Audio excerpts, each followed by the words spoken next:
Power అనేది ఎవరు సొత్తు కాదన్నారు బీజేపీ ఎంపీ అభ్యర్థి వరప్రసాద్. అధికారం ఒకరికి రాసిపెట్టి ఉంటుందనేది అభూత కల్పనే అన్నారు. పవర్ ఉందన్న గర్వంతో కొనసాగితే ఎవరు వారితో ఉంటే ఏ వ్యక్తి వారితో ఉండరంటూ పరోక్షంగా జగన్ ఉద్దేశించి మాట్లాడారు వరప్రసాద్.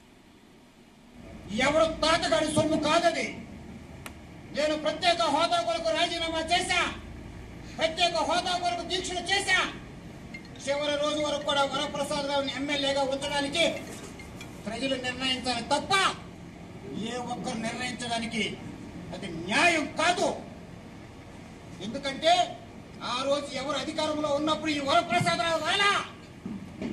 కష్టకాలంలో ఉన్నప్పుడు 12లో నేను వచ్చా. ఆ తర్వాత నేను రాజీనామా చేసి దీక్ష చేసి మరొకసారి 19లో నేను అర్హత పొందా. ఏ కారణం లేకుండా ప్రజల్లో ఉండడానికి అవకాశం లేనప్పుడు ఎవరి కొరకు నేను రాజకీయాన్ని విడిచిపెట్టడానికి నేను సిద్ధంగా లేను. ప్రజల్లో ఉండాలని కోరుకున్నా, వస్తానని చెప్పా, వచ్చా. అనగా ఎవరి వల్ల రాజకీయాలు ఏమనుకుంటున్నారు? నువ్వు ఇస్తే మేము రాజకీయం చేసుకుంటామా? నువ్వెలా రాజకీయం చేసుకుంటున్నావు?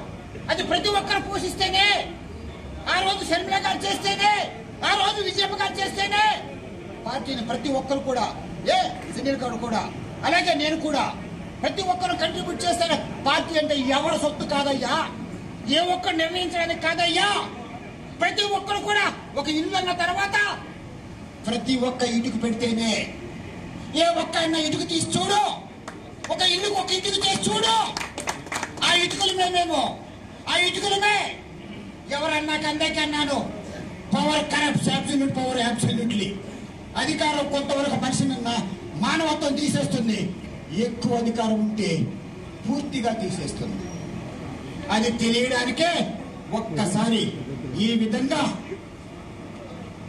మినరల్స్ తీసి నాశనం చేయడం, గ్రామాలను ఒక శ్మశానం